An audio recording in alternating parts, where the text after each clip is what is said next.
गीता महारानी की जय। सद्गुरु भगवान की जय।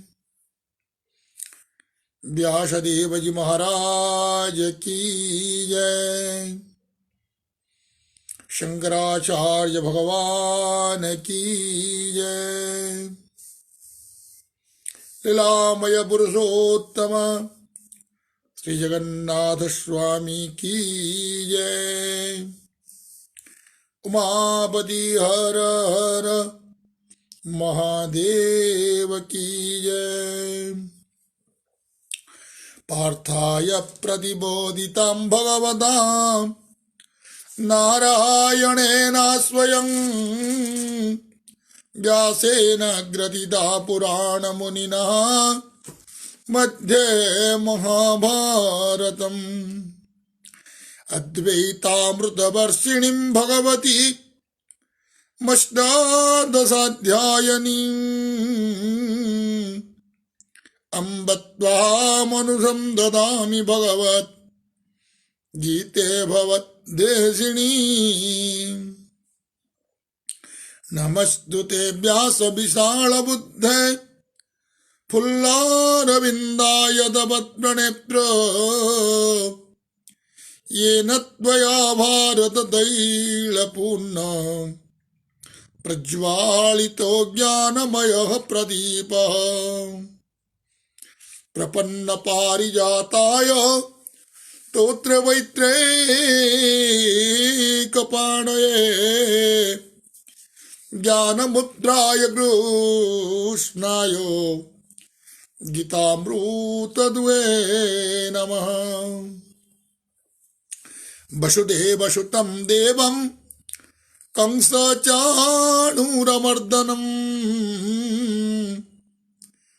देवकी परमानन्दम् कृष्ण वन्दे जगद्गुरो।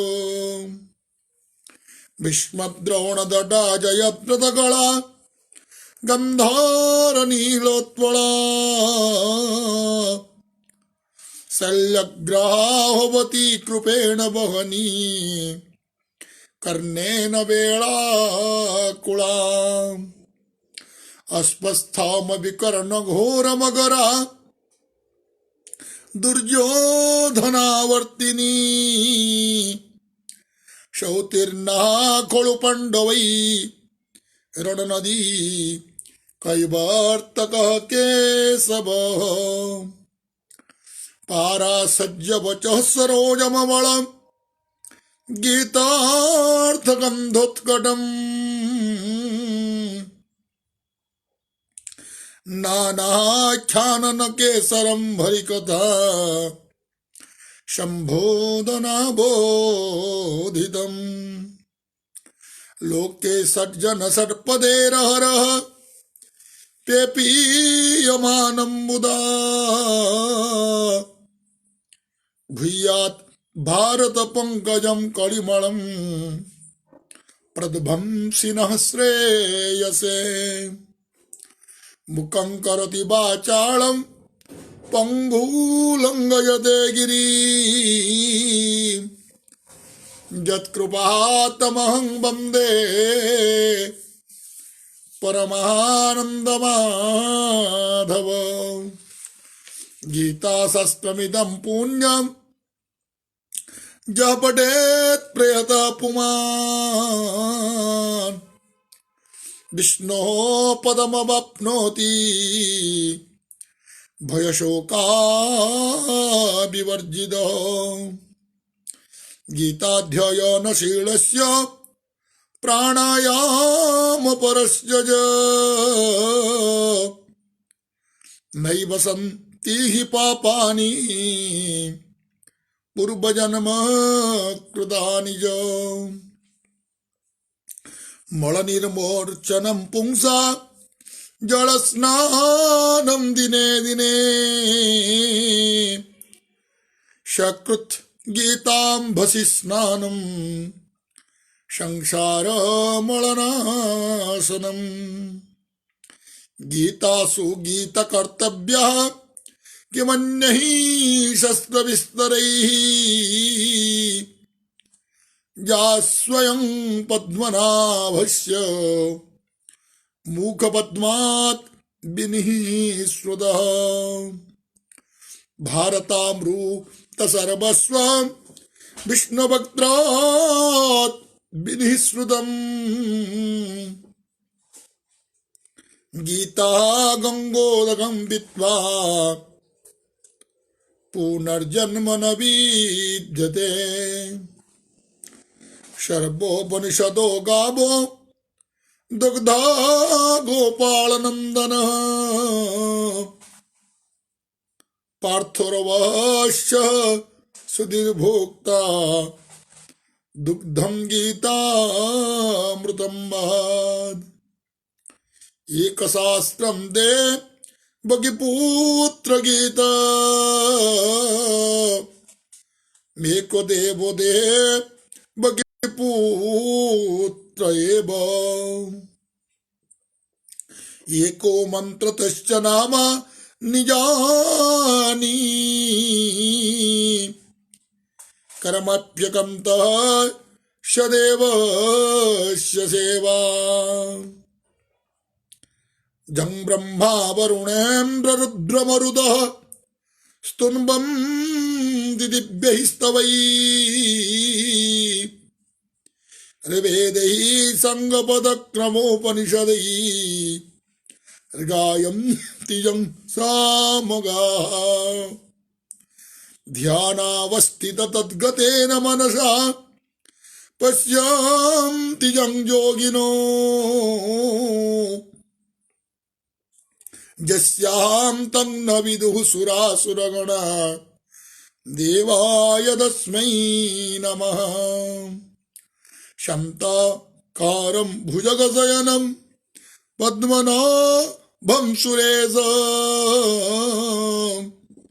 विश्वाधारं गगनसदृशं मेघवर्णं शुभंगम्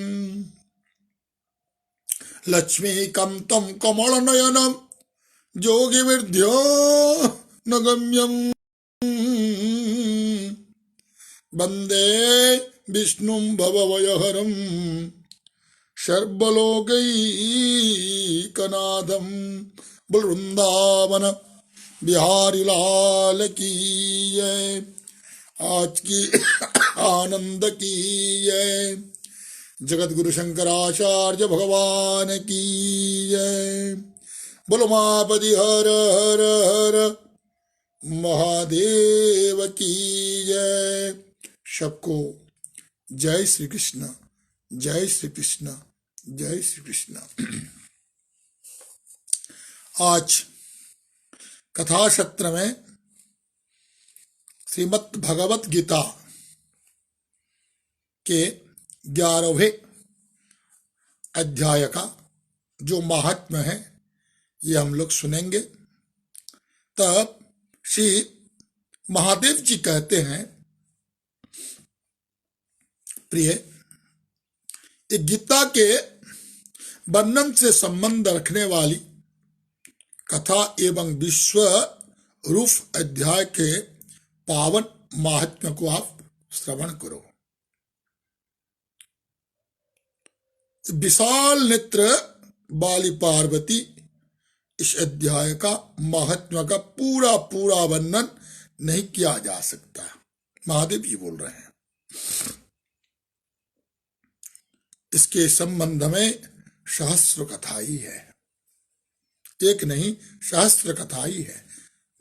भगवान महादेव जी बोल रहे हैं, उनमें से एक यहां कही जाती है।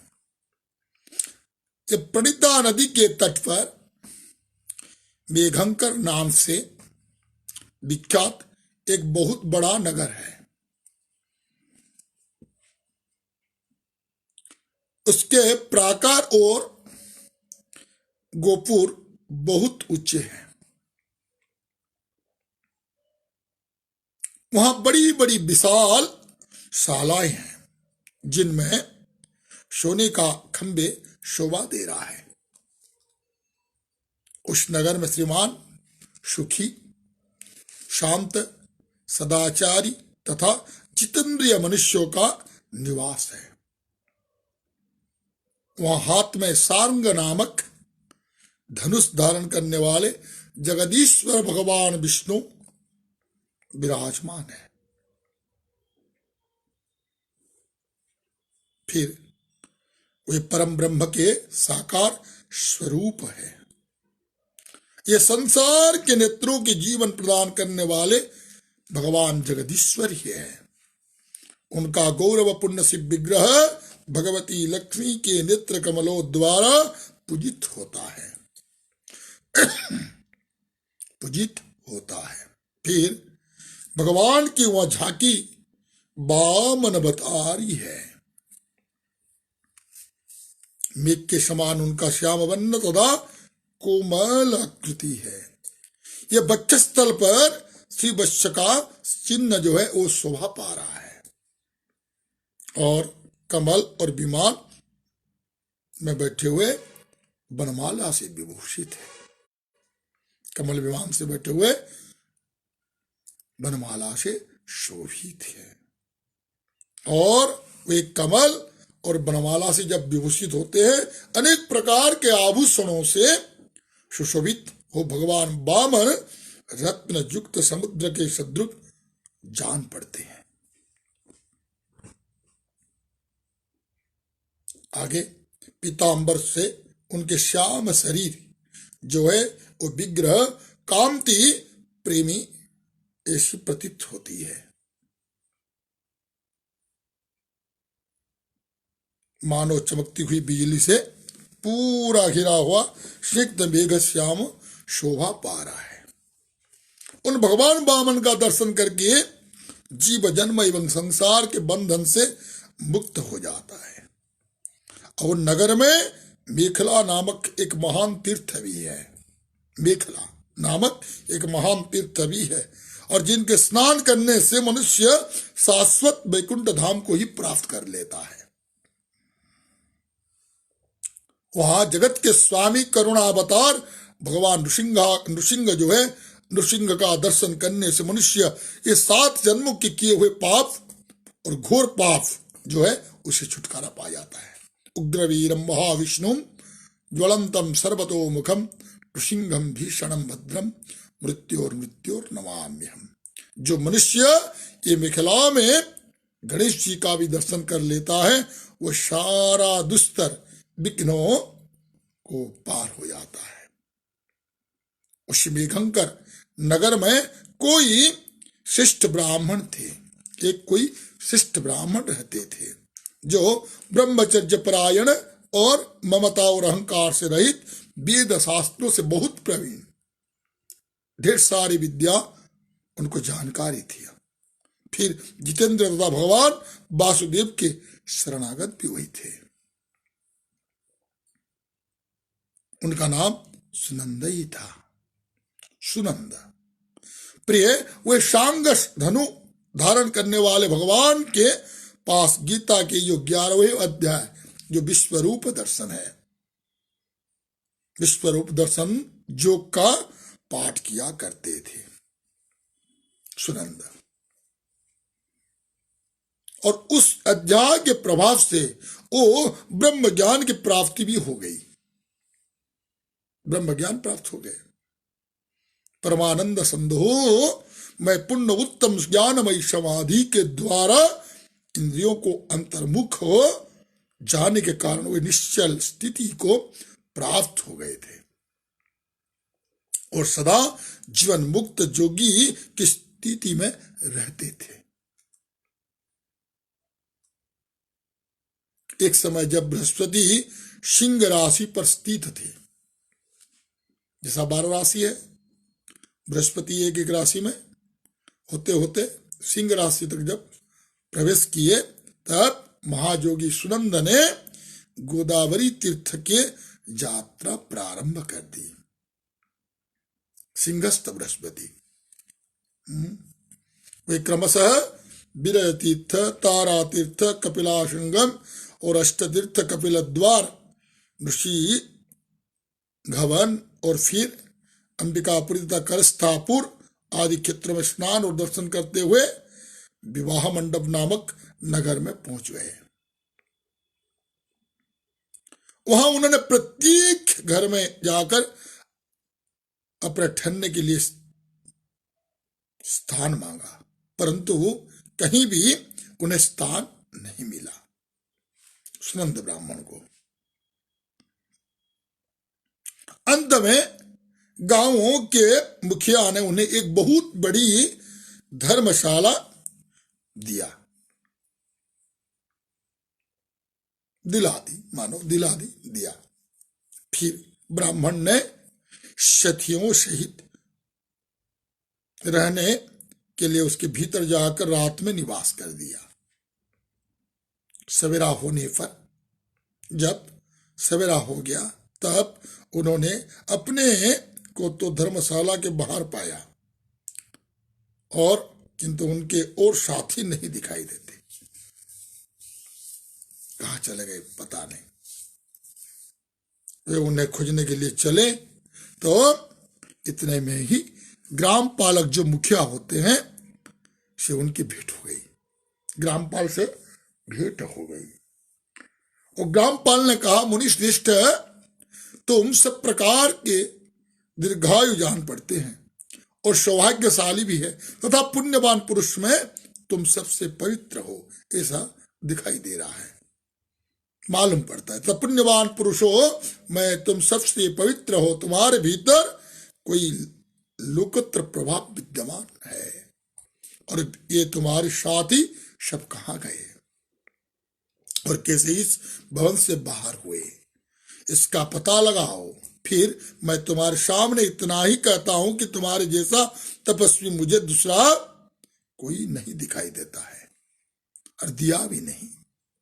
विप्रवर्त में किस महामंत्र का ज्ञान है, किस विद्या का आश्रय लेते हो, तथा किस देवताओं की दया से तुमने अलौकिक शक्ति आ गई है, आपके पर अलौकिक शक्ति आ गई है।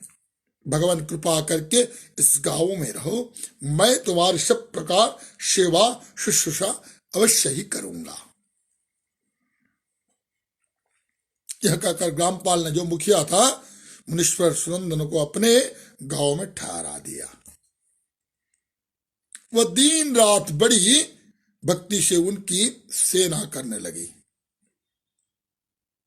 सेवा में टहलते टहलते रहते, सेवा करने लगे।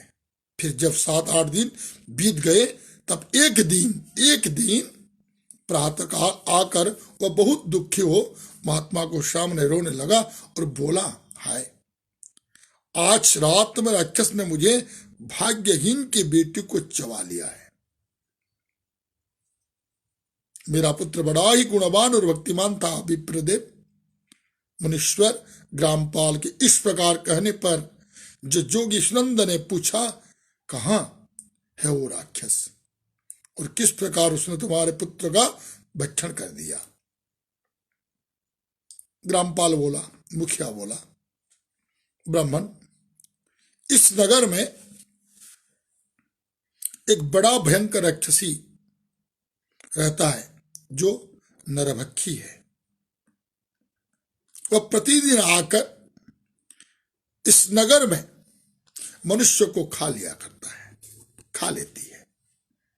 तब एक दिन समस्त नगरवासियों मिलकर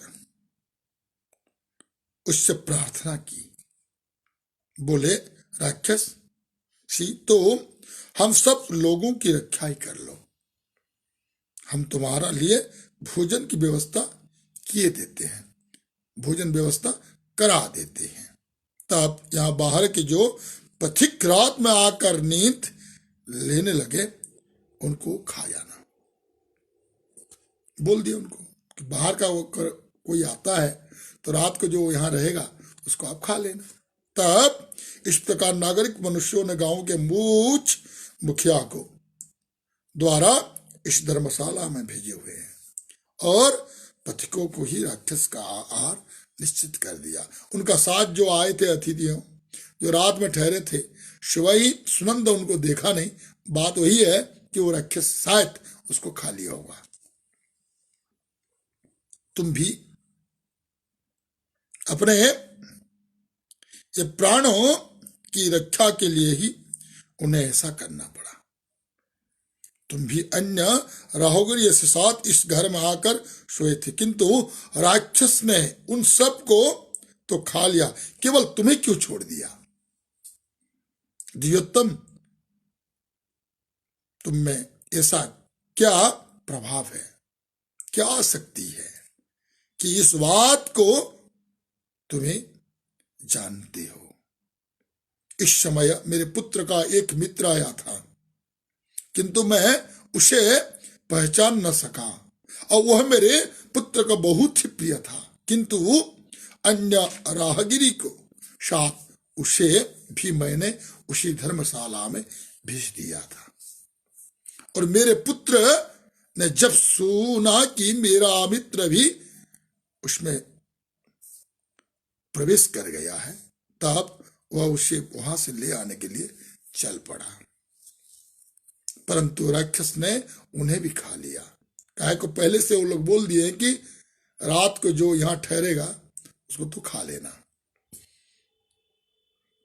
तो पुत्र को भी हो खा लिया होगा।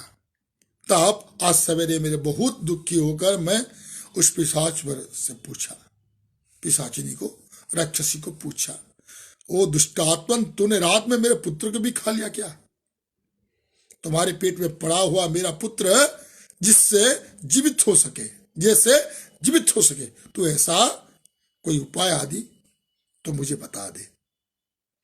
राक्षसी ने बोला, ग्रामपाल, ये धर्मशाला के भीतर घुसे हुए तुम्हारे पुत्र को न जाने के कारण मैंने भक्षण किया है, उसमें मेरा क्या दोष है? मानो अन्य पथिकों के साथ तुम्हारा पुत्र भी अनजाने में मेरा ग्रास बन गया है।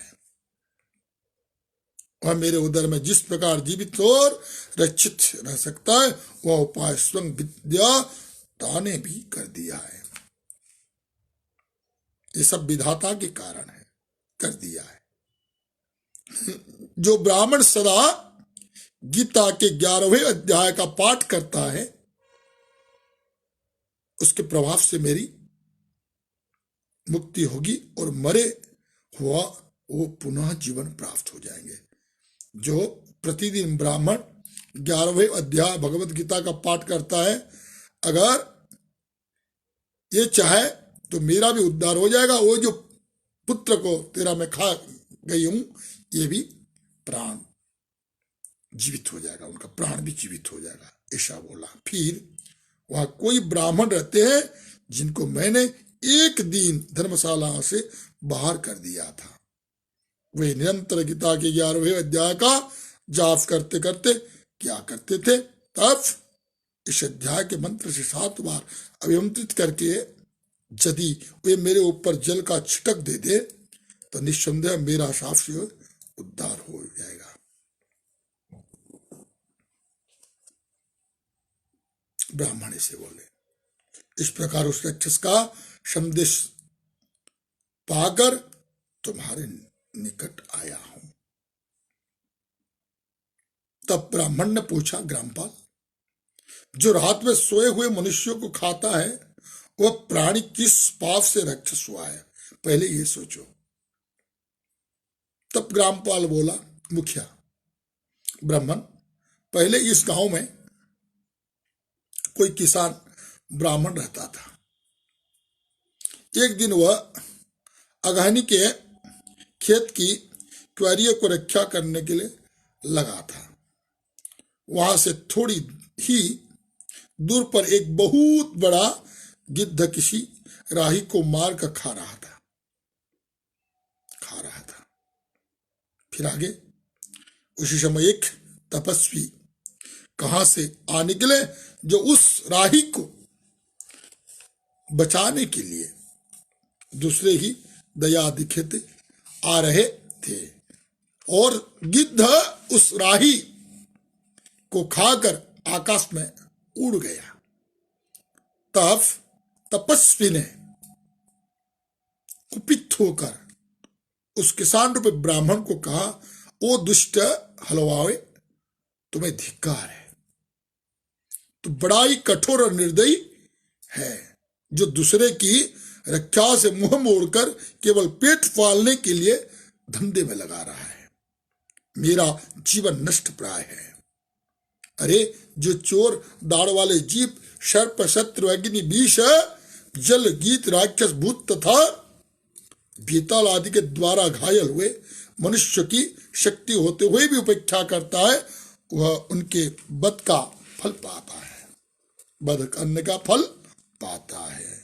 तो जो शक्तिशाली होकर भी चोर आदि के चुगले में फंसे हुए ब्राह्मण को छुड़ाने की चेष्टा नहीं करता, वह घोर नरक में पड़ता है और पुनः भेड़िए के जोनियों में जन्म ले लेता है। जो वन में मारे जाते हुए तथा गृध्र और व्याघ्र की दृष्टि में पड़े हुए जीव की रक्षा के लिए छोड़ो छोड़ो की पुकार भी कर लेता है, वह परम गति को प्राप्त हो जाता है। जो मनुष्य गौ की रक्षा के लिए व्याघ्र, भील तथा दुष्ट राजाओं के हाथ से मारे जाते हैं, वे भगवान विष्णु के उस परम पद को पाते हैं जो जुगियों के लिए भी दुर्लभ हो जाता है। सहस्र अश्वमेध यज्ञ और 100 वाजपेय यज्ञ मिलकर शरणागत रक्षा की 16वीं कला के बराबर भी नहीं है। दीन तथा भयभीत जीव की उपेक्षा करने से पुण्यवान पुरुष भी समय आने पर कुंभिपाक नामक नरक में पकाया जाता है। तूने दुष्ट गिद्ध के द्वारा खाए जाते हुए राही को देखकर उसे बचाने में समर्थ होते हुए भी जो उसकी रक्षा नहीं की, इसने तू निर्दयी जान पड़ता, अतः तू राक्षस होया। हलवाला बोला कि महात्मन, मैं यहां उपस्थित अवश्य था, लेकिन किंतु मेरे नेत्र बहुत देर से खेत की रक्षा के लिए लगे रहे थे, अतः पास होने पर भी गिद्ध के द्वारा मारे जाते हुए इस मनुष्य के मैं नहीं जान सका। अतः मुझ दीन पर आपको अनुग्रह ही करना चाहिए। तपस्वी ब्राह्मण ने कहा, जो प्रतिदिन गीता के 11वें अध्याय का जप करता है, पाठ करता है, स्मरण करता है, उन मनुष्य के द्वारा अभिमंत्रित जल जब तुम्हारे मस्तक पर पड़ेगा, उस समय तुम्हें शाप से छुटकारा मिल जाएगा।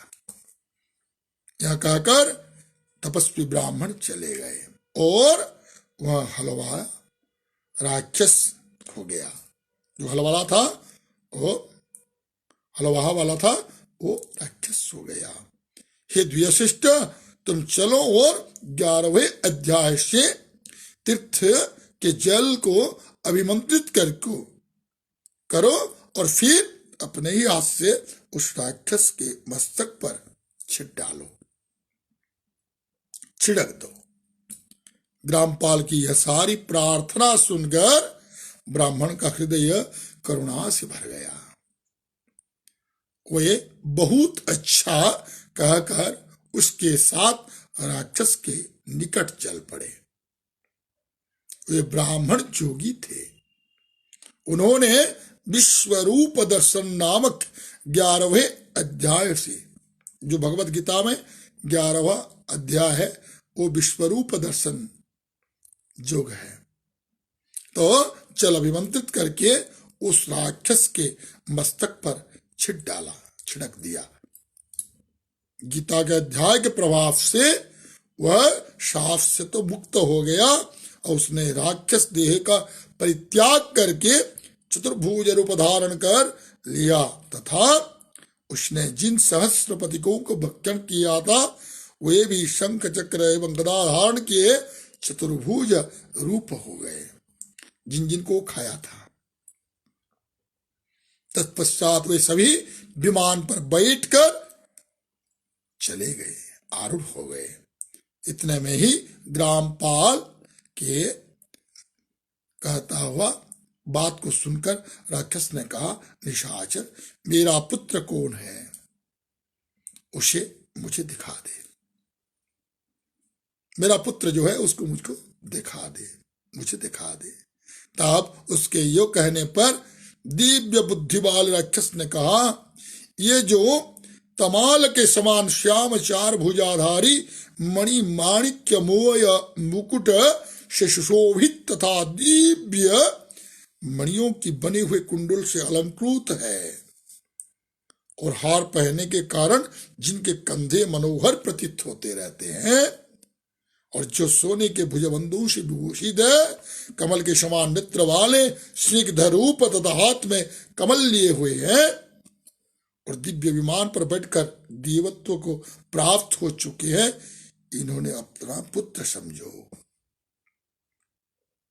यह सुनकर ग्रामपाल ने मुखिया उसी रूप में अपने पुत्र को देखा और उसे अपने घर ले जाना चाहा।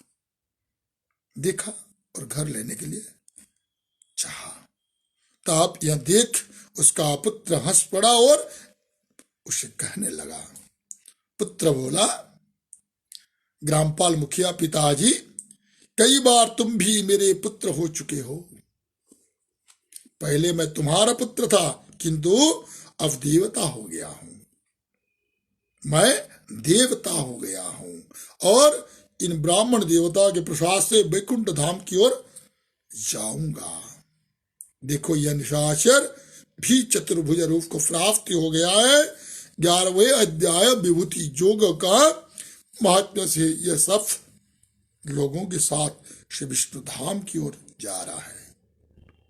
अतः तुम भी इन ब्राह्मण देव से गीता के विभूति योग विश्वरूप दर्शन योग 11वें अध्याय का अध्ययन करो, स्मरण करो, जप करो और निरंतर उनका जाप करते रहो।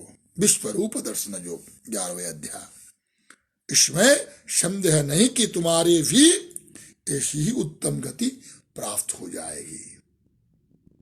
तात, हे मुखिया, मुखिया को तात बोलते हैं, पिताजी बोलते हैं, पिताजी, मनुष्य के लिए तो साधु पुरुषों का संग सर्वदा दुर्लभ है और वह भी इस समय तुम्हें प्राप्त है। अतः अपना अभिष्ट फल प्राप्त करने के लिए, अभिष्ट सिद्ध प्राप्त करने के लिए आप धन, भोग, दान, यज्ञ, तपस्या और पुण्य कर्मों से क्या लेना देना है। विश्वरूपाध्याय का पाठ से ही तुम्हारा परम कल्याण की प्राप्ति हो जाएगी। पूर्णानंद संदोह स्वरूप श्री कृष्ण नामक ब्रह्म के मुख से कुरुक्षेत्र में अपने मित्र अर्जुन के प्रति जो अमृतमय उपदेश का निकला था, जो उपदेश निकला था, वही श्री विष्णु का परम तात्विक रूप है। तुम उसका नित्य ही चिंतन करो और वह मोक्ष के लिए प्रसिद्ध रसायन स्वरूप है। संसार भय से डरे हुए मनुष्यों की आदि व्याधि का विनाशक तथा अनेक जन्म के दुखों का नाश करने वाला यही विश्वरूप 11वें अध्याय ही है। 11 अध्याय ही है और मैं उसके सिवा दूसरे किसी साधन को ऐसा नहीं देखता। अतः उसका अभ्यास करो, गीता महात्म्य का पाठ करो, विश्वरूप दर्शन का पाठ ही करो, जाप करो, स्मरण करो।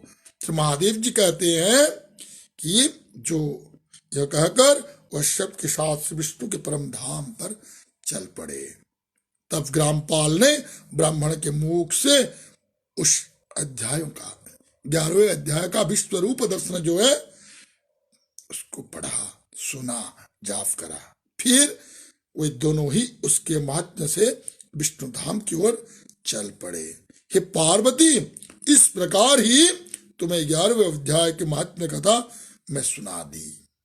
इससे श्रवण करने से महान पातकों का भी नाश हो जाता है। बोल वृंदावन बिहारी लाल की जय। आज की आनंद की जय। शंकराचार्य भगवान की जय। गीता महारानी की जय। माता भुवनेश्वरी की जय। माता झाड़ेश्वरी की जय। माता सुमणेश्वरी की जय। माता पाटनेश्वरी की जय। बोलो माँ प्रतिहार हर हर महादेव की जय। जय श्री कृष्ण। सबको जय श्री कृष्ण। जय श्री कृष्ण।